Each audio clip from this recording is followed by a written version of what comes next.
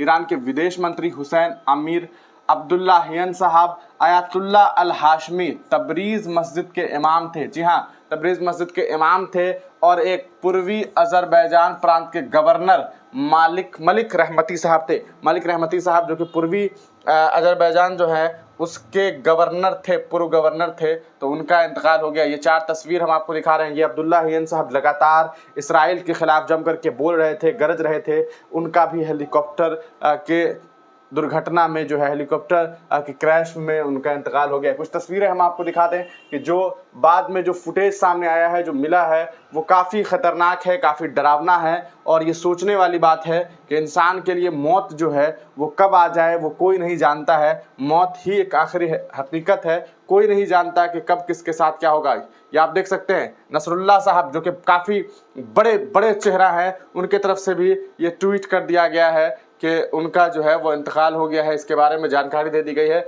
ये हम आपको कुछ तस्वीरें अब दिखाने वाले हैं जहां से आपको समझ में आएगा कि किस तरह से जो है वहां एक बड़ी दुर्घटना हुई और वहां पर इस तरह की तस्वीरें सामने आ गई है। ये तस्वीर हम आपको बहुत जल्द कुछ तस्वीर आपको हम दिखाने जा रहे हैं। ये वो शख्स है जिन्हें अब वहाँ का प्रेसिडेंट बना दिया गया है, यानी कि उपराष्ट्रपति थे, अब इन्हें वहाँ का सदर मुकर्रर कर दिया गया है। तो ये भी एक बड़ी खबर सामने आ रही है। इससे पहले भी कई सारे मुल्कों के सदर का जो है वो इंतकाल हुआ था। ये आखिरी हेलीकॉप्टर क्रैश में इंतकाल हुआ था। ये आखिरी तस्वीर थी सदर साहब के साथ जो हेलीकॉप्टर से निकले थे, उसकी एक आखिरी तस्वीर थी। यहाँ पर वो जगह है जहाँ पर दुर्घटनाग्रस्त हुआ था। यहाँ पर एक व्यक्ति के चलने का वीडियो सामने आया था, तो लोगों को लगा कि कहीं ये वो लोग तो नहीं है जो बच गए हैं, लेकिन ऐसी बात नहीं थी। ये आप तस्वीर देख रहे हैं, ये दुर्घटनाग्रस्त होने के बाद यहाँ पर की तस्वीर आपको हम दिखा रहे हैं, जो रेड सर्कल में आपको दिखाई दे रहा है। यहाँ पर वो हेलीकॉप्टर क्रैश हुआ, एक जंगल में क्रैश हुआ और वहीं पर लोग जो है वो पहुँचे हुए थे, पूरी तरीके से टीम पहुँची हुई थी ताकि उनको जो है वो बचाया जा सके। लेकिन पता चला कि कोई भी वहाँ पर नहीं बच पाए हैं। तमाम लोग जो थे, जिस हेलीकॉप्टर पे थे, उनका इंतकाल हो गया। तो ये वो तस्वीरें हैं जो हमने आपको दिखाई और ये वो लोग हैं जिनका इंतकाल अभी अभी हो चुका है और इसके बारे में पूरी खबर सामने आ गई है। तो ये जो रईसी साहब हैं, आप देख सकते हैं इब्राहिम रईसी साहब, उनको लेकर के ऑफिशियली ये साझा कर दिया गया है कि उनका इंतकाल हो गया है। ये कहीं ना कहीं एक बेहद बड़ी खबर है और काफ़ी पीड़ादायक और दुखदायक खबर है कि एक मुल्क के बड़े बड़े लीडर, बड़े बड़े लोग और एक ऐसी आवाज़ जो मुखरता के साथ इसराइल के ख़िलाफ़ बोल रहा था, वे तमाम लोग अब इस दुनिया से रुखसत हो गए हैं। इस पूरे मामले पर आप तमाम लोग क्या कुछ सोचते हैं, अपनी राय कमेंट सेक्शन में ज़रूर दीजिएगा। आपको बता दें कि इस दुर्घटना की वजह जो है वो ख़राब मौसम, बारिश और जो फॉग होता है वो बताई जा रही है। कोई ऐसा नहीं है कि किसी दुश्मन ने इन लोगों के ऊपर हमला किया, बल्कि ये एक दुर्घटना हुई और उस दुर्घटना में ये तमाम लोग अब इस दुनिया से रुखसत हो चुके हैं।